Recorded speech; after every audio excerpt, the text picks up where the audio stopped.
we were doing really well before COVID. I was so happy with how the business was growing really rapidly. And business got really quiet for about a month before the gyms closed.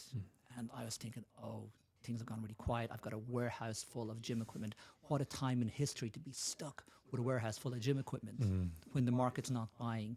And then, the Prime Minister closes all the gyms.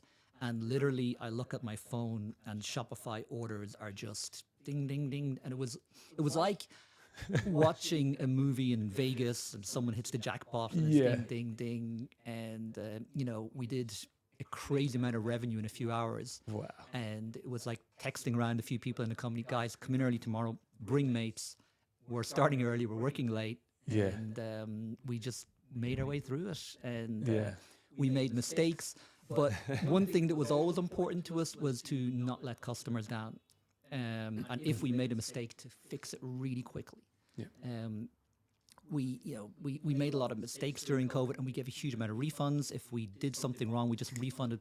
We refunded people too quickly. Okay. Sometimes we even refunded people who got delivery of their goods. Yeah, right. Because we always erred on the side of taking care of customers, because taking care of customers was at the core of what we do.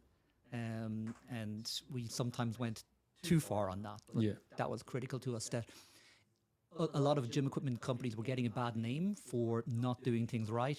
And we said, you know what, we're going to come out of this with a better reputation. Yeah, wow.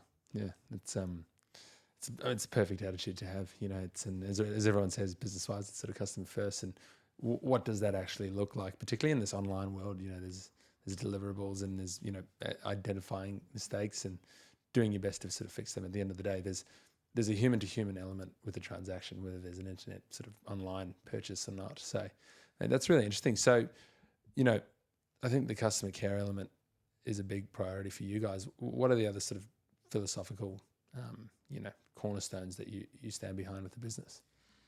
Well, yeah, care, as you said, is the big one. And it's we have our VERVE values, and care is the first one. And sometimes that can sound like corporate BS. Everyone says they care. But if you look at our reviews, you go on Trustpilot and you do a filter by our reviews and type in the word care. You'll see things like VERVE really cares.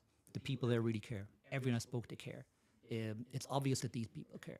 So when people start with VERVE, I say our brand isn't some things I talk about, meaning our brand is what our customers say about us. Yeah, okay. That is the most important thing.